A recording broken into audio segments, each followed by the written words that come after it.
Namaste, I'm Arunima Sana, and today's video is not just about divorce. It's actually about your truth, your pain, and most importantly, your healing. If you find yourself into a situation where you are wondering whether I should leave and move on or whether I should stay, this video is going to help you understand yourself. This video is not meant to tell you exactly whether you should leave or you should continue. This video is about helping you have that conversation with yourself, which you have probably not been able to have in your busy life. This video I have made especially for those people, whether they be men or women, who may be holding back because of the fear of judgment, the fear of, feeling weak, or how will I manage it, and things like that, or in fact, not understanding your own self. So let's start with scenarios wherein you need to consider the term divorce. Okay.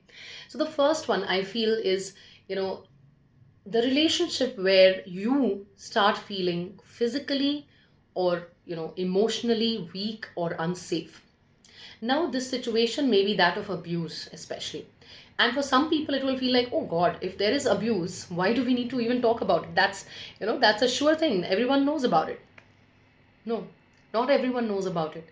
In fact, there are people who think that it's absolutely important for your own children to continue this relationship because the child needs both the father and the mother to be able to continue this relationship, and this is the so called ideal house for the child.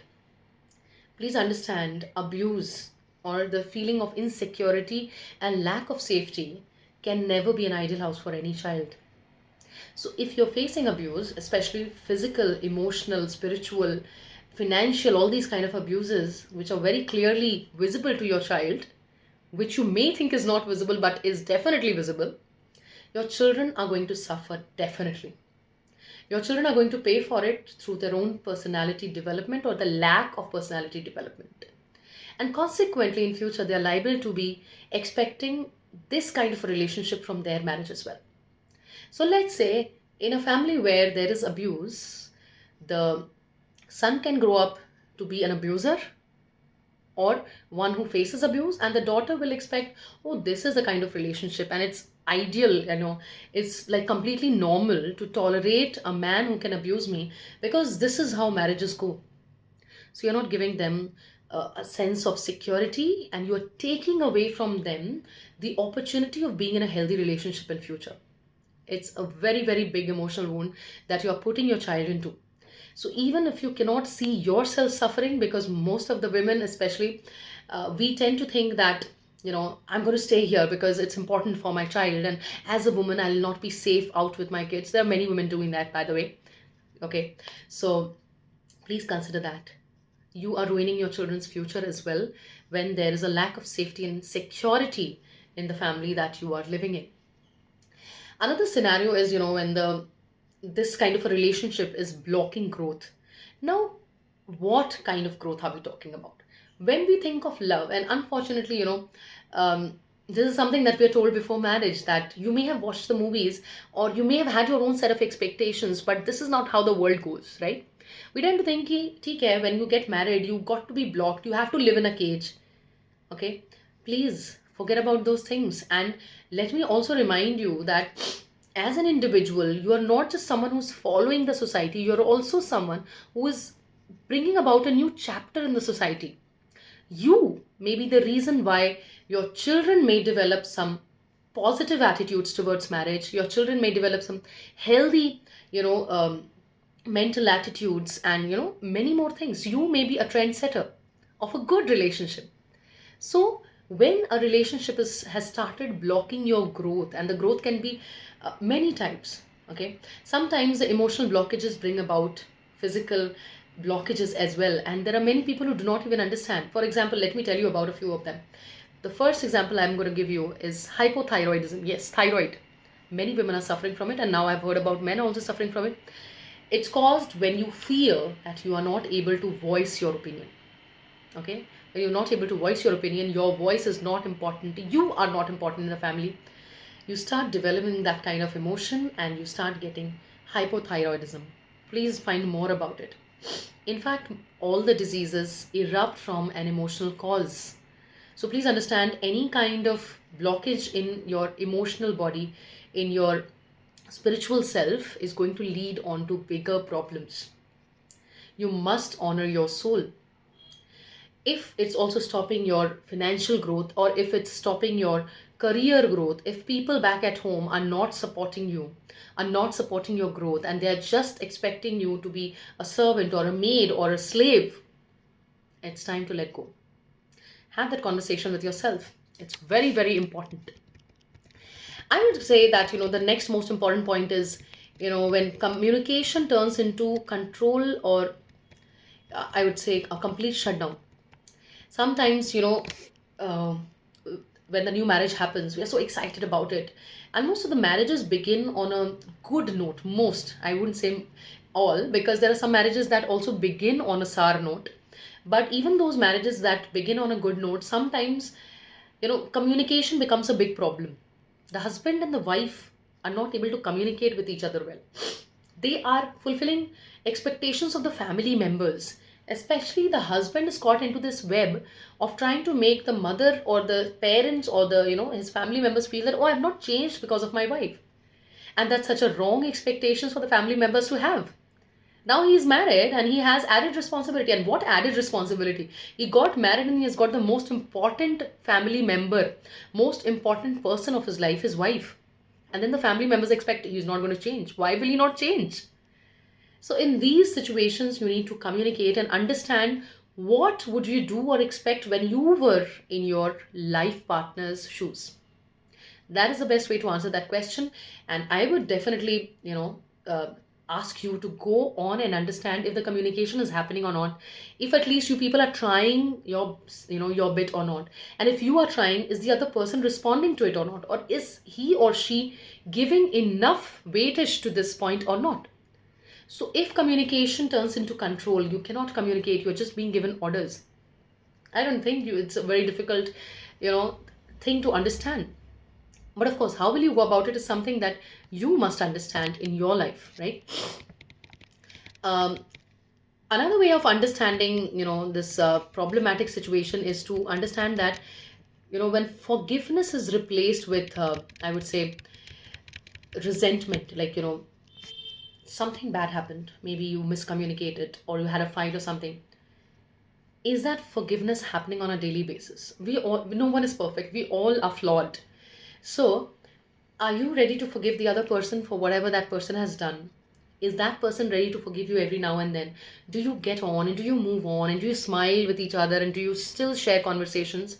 It's a very, very important thing to understand whether you are forgiving each other or not, whether you're moving on from conversations or not, or is it just being kept, piled up, and every weekend or once in a month or whenever you people, you still hold that blockages against each other, and there's a lot of resentment that is building instead of communication and forgiveness.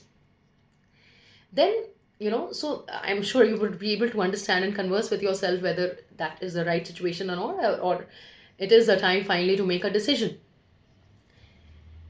Another very, very clear understanding of whether you should stay or go is understanding your children's situation. Are you setting up a wrong message to your children by staying in that situation or that marriage or that relationship or with that family? Sometimes I've also seen that, like, let's say the wife is ready to move. The wife said, I'm going to forgive you for everything, but I cannot live with your parents. And a lot, the patriarchy teaches men to believe that she got married, she came to your house, that's her duty. But what is your duty? Like, why would a woman marry you if she's getting nothing in return? She's only giving. She's giving birth to children. She's doing all the household chores. Whatever money she earns, she gives it to you. What is she getting? Only the validation of being someone's wife. Sorry. Today's women are very different, and I think women should have been like this since ever. And women will undergo evolution even further. So marriage needs to undergo change. Otherwise, women will not play this game of marriage at all. So are you giving a wrong message to your child by staying there, that yes, this is the kind of relationship that we have in the Indian society or whichever society, and so the wife has to tolerate this and the husband has to speak in this manner, has to be the quote unquote man, okay, Bharatiya mard and things like that. Please understand that children should get the best of the world.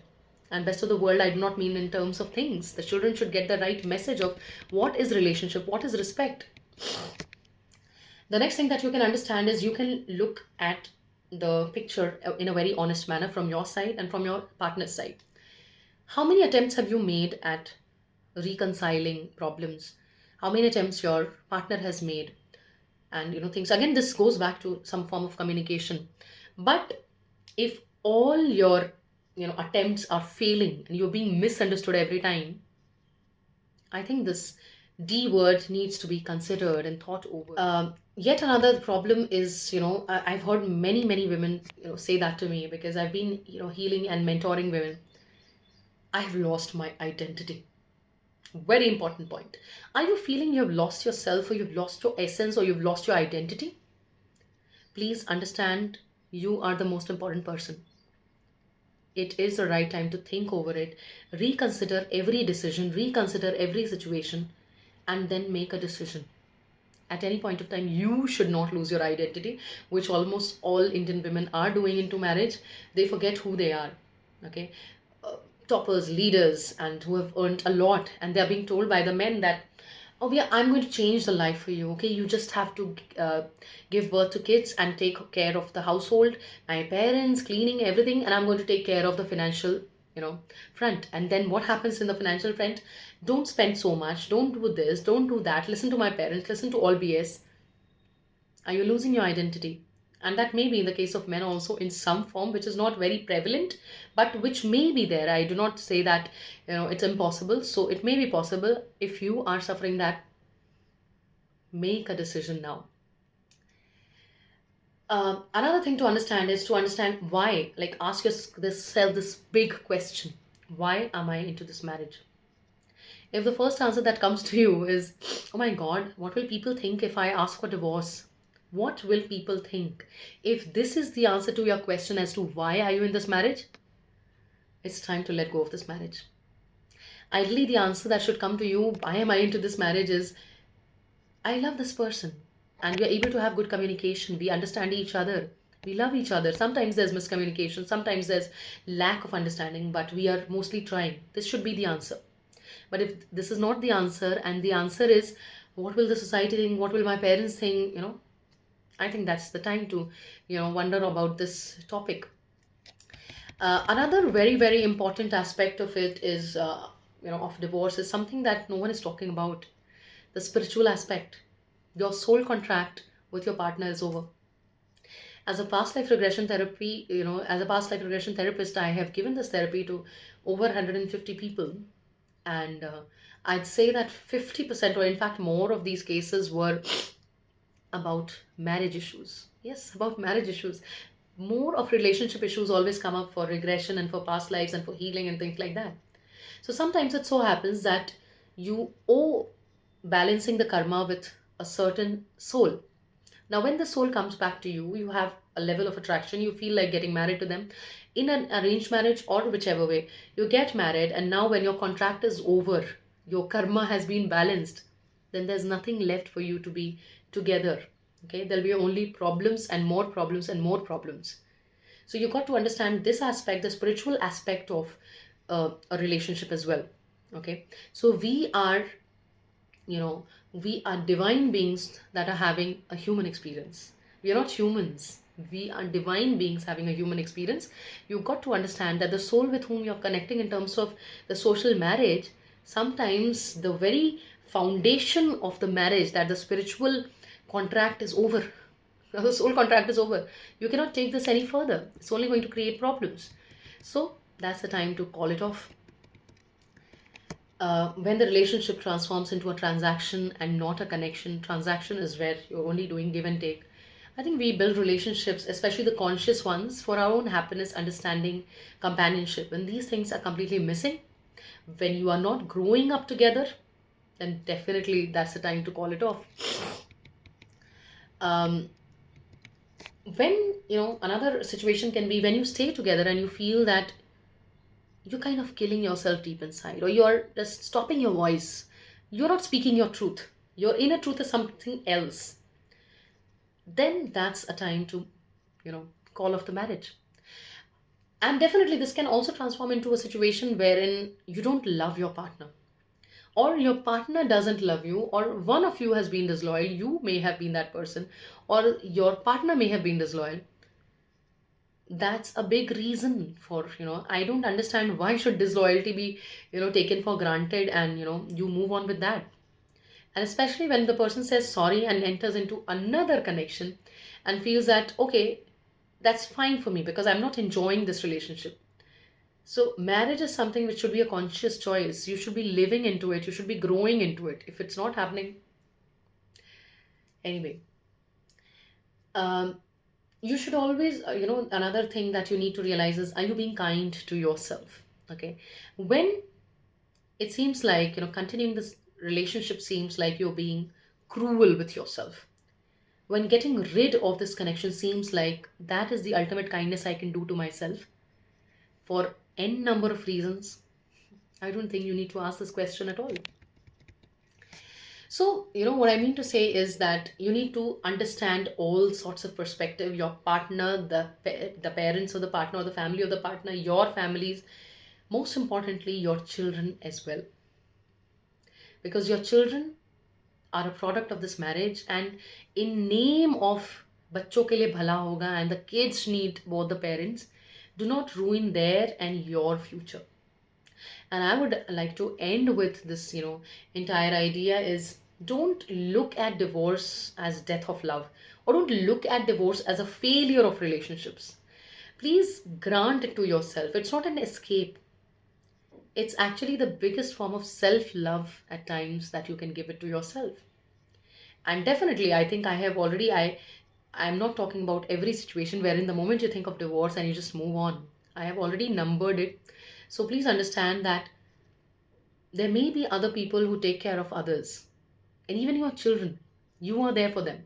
Who is there for you? So, at every point of time, you should be at your top priority, and you must make your decisions, whether it be related to divorce or any other kind of relationship, career, any issues. You should be your top priority. That's it for today. Signing off, Arunima. Namaste. Thank you so much.